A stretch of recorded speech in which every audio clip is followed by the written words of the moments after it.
Good morning, wrestling fans, and welcome to PWR Today for Thursday morning, January 20th, 2022. The man they call Meathead, the Matthew Thomas of Matthew Thomas's, and he returns, Matthew Thomas. Hey, that's great, and I'm glad we can keep some continuity, and both of our names are the same as they were yesterday.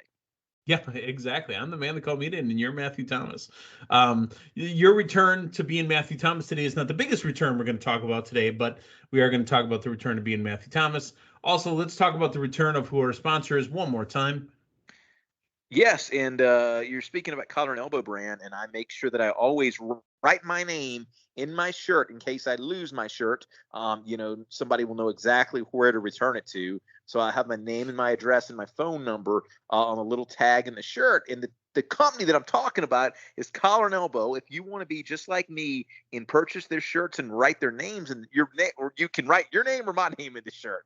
Doesn't really matter. But collarandelbowbrand.com, save yourself 10% off by entering promo code Linda K, LINDAKAY, 10%. 10% is not in the code, but that's what entering Linda Hey, K, Matthew, L-I-N-D. can I ask, are you one of the guys that used to write Wednesday on your underwear?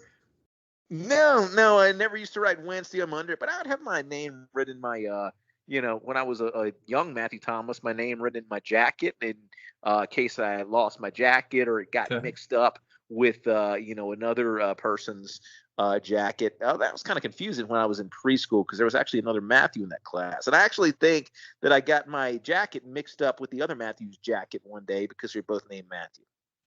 Fair enough. We had when I played softball at a bar way back in the day, the bar gave us T-shirts that were actually the front of the T-shirt was drawable on. You could use chalk and you could write stuff on your shirt that day. It was kind of cool design. It never got, never caught on for anybody else. But I used to write little messages like, I'm going to hit a home run today, or your favorite team sucks, or, stuff like that. Interesting. Shout out to my preschool classmate, Matthew Eapen, if he's out there in podcast land. Oh, yeah. Let's talk about a little bit of news real quick before we get into Dynamite last night. Matthew, we talked off air, and we did NXT yesterday. I want to tell you this. When watching NXT on Tuesday night in the main event, once the finish was announced, I heard them say Gunther. My closed captioning said Walter. I blew it off. We did not talk about it yesterday morning. However, it has been a firestorm of news since. Walter's name is Gunther now. So I had run across the news that they had secured the rights to a name that was also the name of another person in history. And there was some Gunther issues with Stark. Gunther. And I can't say that I would know that name, although a little bit of research. Allow me to provide it to you. He was a U-boat commander who served in World War II under the Nazi Navy in Germany. Yeah. My goodness, man. You got to be careful with that. Like somebody in more than likely, somebody's pulling that name, out of the air. And it's like, sounds like a name. Let's use this. I can't imagine there's any malintent there, but you're not researching that name to see if there's any other connotation directly associated with that. So do you remember a few years ago? I think it was a trio. It might have been Paige, Sarah Submission Logan. Sorority. What's that? Submission Sorority. Not that one. They were something else that was a lot dirtier. I'm going to say it was like Paige, Sarah Logan, and Sarah. It might have been Sarah Logan and Liv Morgan, but they had some sort of like Bermuda Triangle name or something like that lasted about 2 weeks. Yeah. And it was just like I said, some sort of XXX dirty name, and like nobody did the work to research that. Yeah, submission sorority is what sticks in my head, but I could be wrong there. But my goodness. I had seen that story, but I did not know it did not put two and two together. And I heard the artist formerly known as Walter say something Tuesday night, but I couldn't really make out what it was. And I thought we might get the reveal, by what happened next, but it was just the rest of his stable hopping in the ring and doing some beating. So I didn't really think much more of it. And then we went to air, and of course, we were talking, mainly glowing about how good of a match that was. And it kind of took away from the fact that, my goodness, they put on a stellar main event, and that was the best thing that NXT 2.0 has done thus far on their weekly TV, as far as I was concerned. And They changed the guy's name, man. They changed his name. Now, are we overreacting on a name change?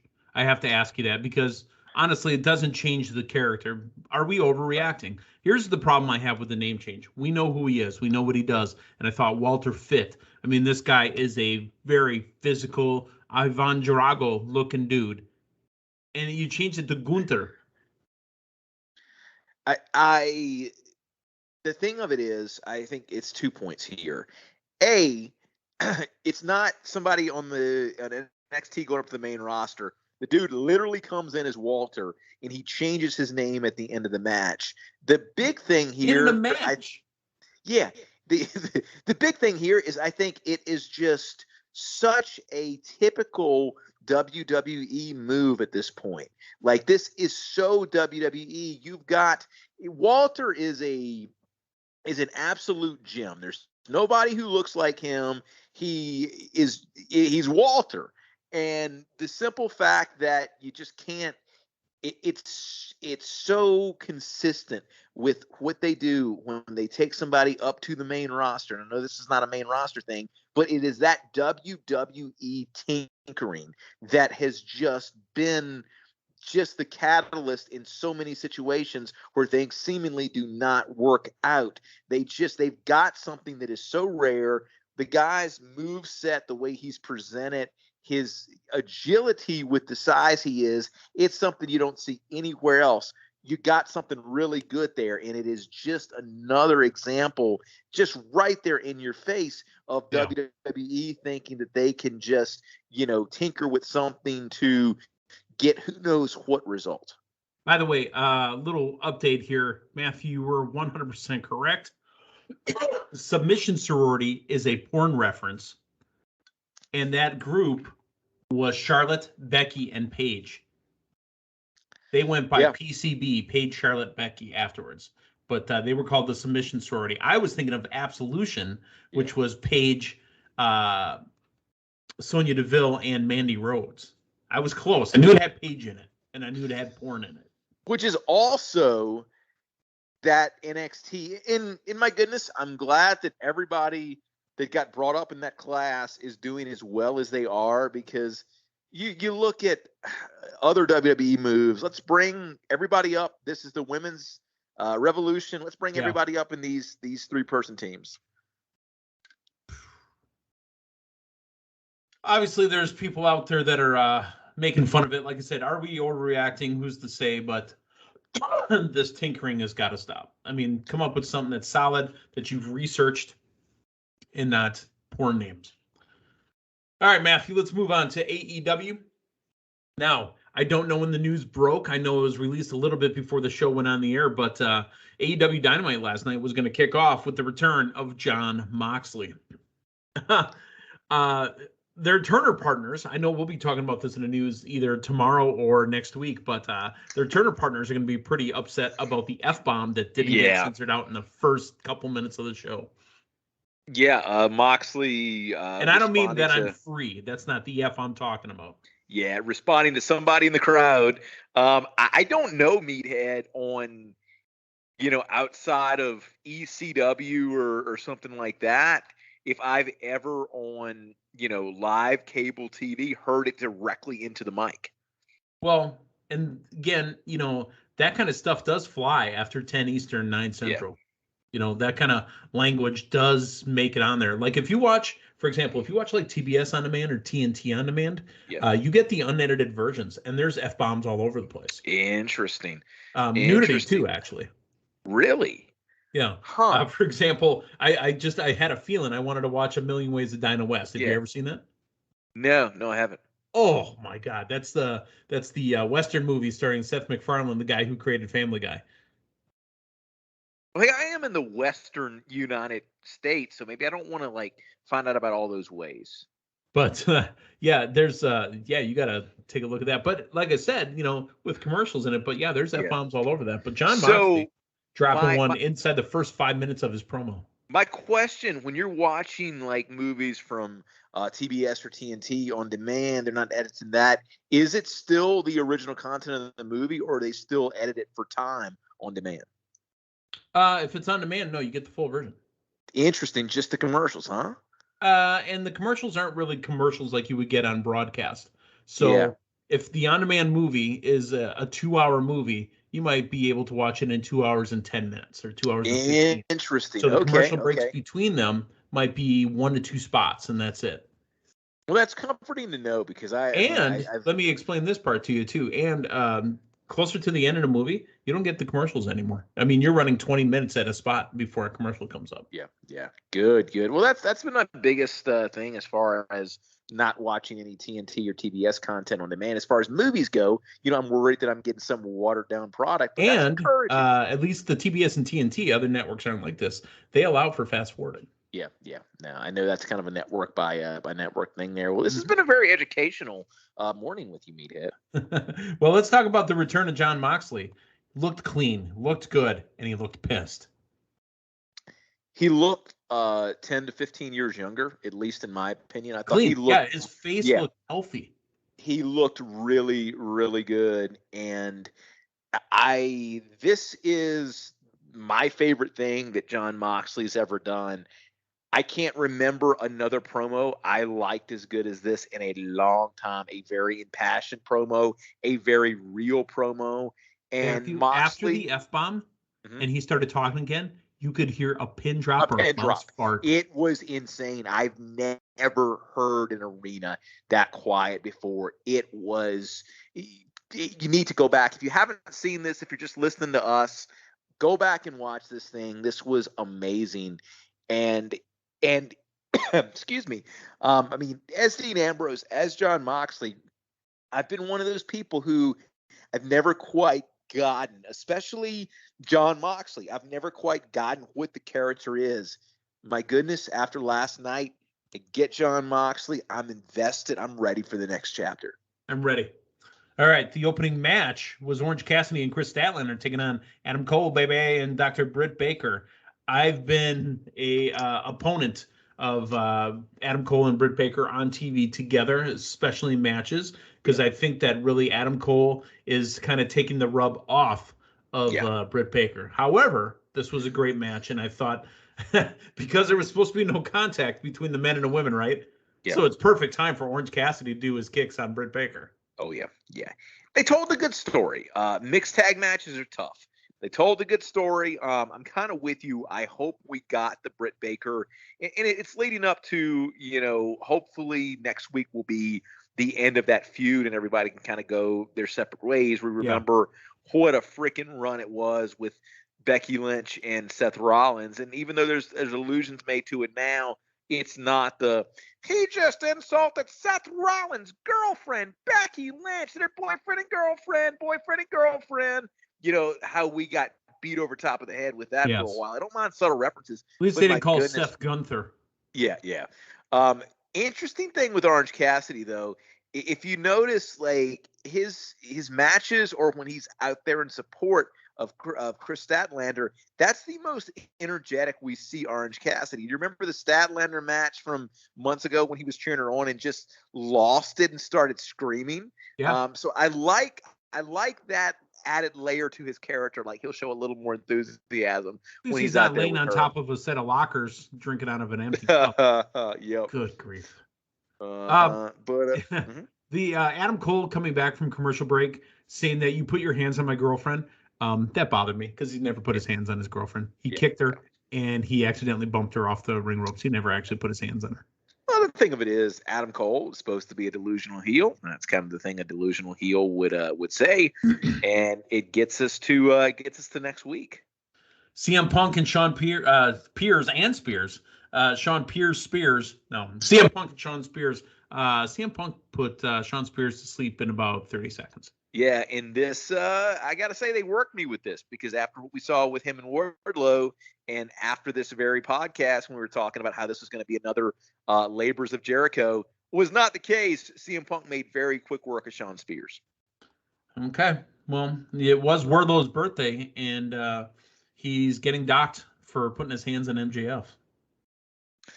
Wardlow in a nice shirt. I might have to buy that shirt. I kind of liked his attire last night. You okay with Cody Rhoads coming out and his entire promo? I know you had some thoughts on it before we went on the air, but let me just throw this out there real quick.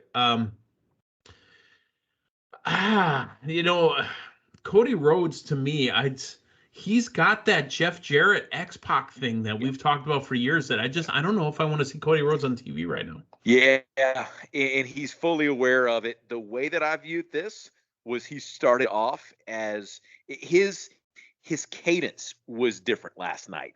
His cadence was much more that of a heel. The way he started and the way he finished. Now, in the middle, you got that fired up, impassioned Cody Rhoads that gets people. What was the joke that he dropped about NXT last night, too? Yeah, it was when they were talking about Brody and the balls that it took for somebody to come in named Brody, and the fact that they don't change people's names, which was a really, really good point, and something that, it's one of those things kind of in my subconscious that it's like, oh yeah, you're right. And that's wait, what did he call him? Gunther filibuster or something like that? Yeah, McGillicuddy or something. But the McGillicuddy is a reference to, right? Yeah, that's Michael McGillicuddy. Hennig. Yeah. And who is his dad? You're talking about the son of Kurt Hennig. Yes, sir. But no, the whole Cody thing, I think you had Cody actually, and it was interesting because last night's DC crowd, and it was some chants and it was some boos, but it was probably the most pro-Cody crowd we've had in a while. Well, to be clear, though, one guy chanted something at Moxley while he was told, and Moxley told him where he could go. Yeah.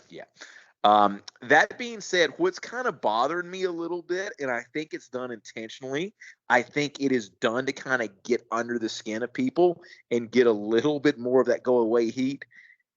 I don't ever recall another promo or another person talking about how they were not going to turn heel.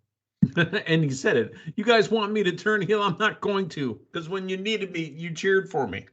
Well, and the thing of it is, like, he broke it. It was something else he said, too, that kind of broke down the terminology of professional wrestling. He said something about heel, and I know what it was. When he was talking about Ricky Starks, and he made the comment that, we're friends in real life. Yeah. So there are things in there that I don't want to say are insulting as a wrestling fan, but and maybe I'm reading way too much into this, but I think what he's going for there is he's using business terminology that I think is going to rub some fans the wrong way because they feel like he's doing it to try to be condescending. Yeah, exactly. So there's a lot of I think that there's multiple levels to this thing. The Varsity Blondes took on the House of Black, Malachi Black and Brody King, and the aforementioned Brody King, who has to have the balls to call himself Brody in AEW, but he is Brody King, right? He is, and we talked about last week how good these two guys look together. My goodness, watching them work in tandem in an actual tag team match, this is an outstanding tag team. They're instantly, I believe, going to be in the tag team mix in the next couple months. Yeah. I don't see them getting it quickly, but they got to obviously go up against the Lucha Brothers for what happened. They're going to have to go up against Jurassic Express, and I think that might be the team that takes it from Jurassic Express. And I think that you're going to get the Pac and Alice and Malachi Black story too as a single. Yeah, because he came on at the end. Yeah. You're gonna eventually have that as a one-on-one match in some capacity. Fair enough. All right. Well, we got more progression in that as well. We also got Frankie Kazarian taking on Lance Archer. As much as I love to see Frankie Kaz, he's used so infrequently. Yeah. that when he comes out against Lance Archer, I'm like, well, that means it's going to be a smash match.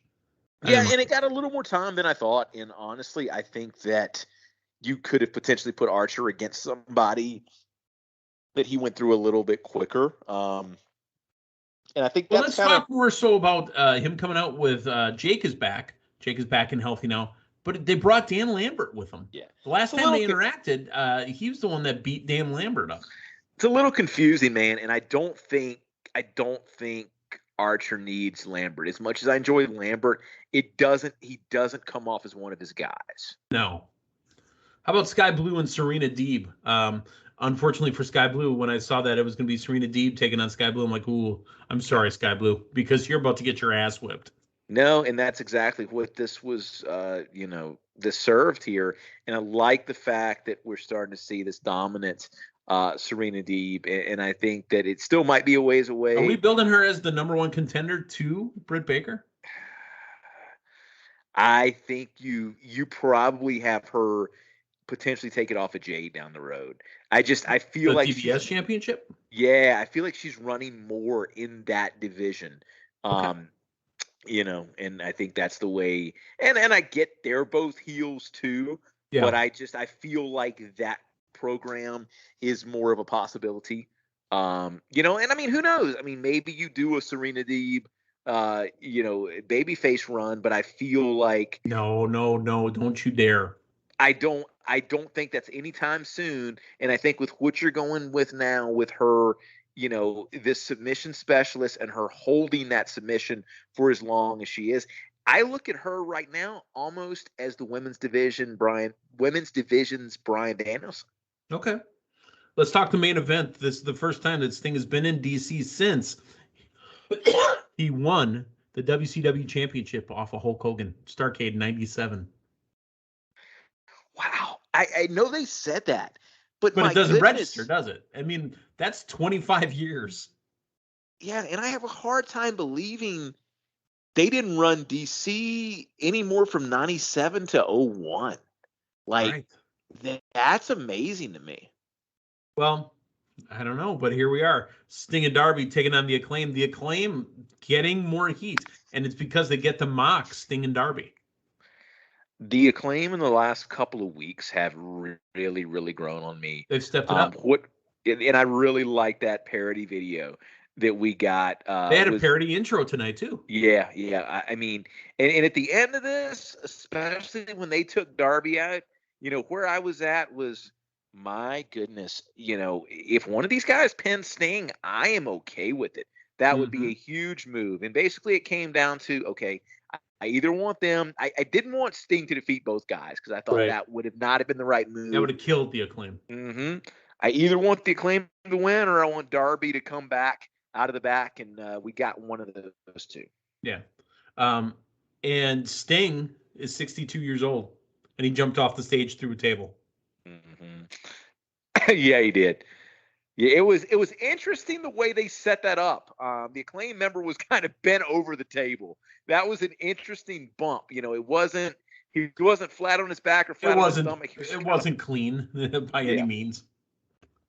But no, I mean, Sting continues to be used what I feel is right and continues to elevate, let him those work people once around a month ish. And it's not just Darby getting the rub off of Sting. I mean, the Acclaim got the rub off of Sting last night. Sure. Literally and figuratively. Because he had white paint all over their chest.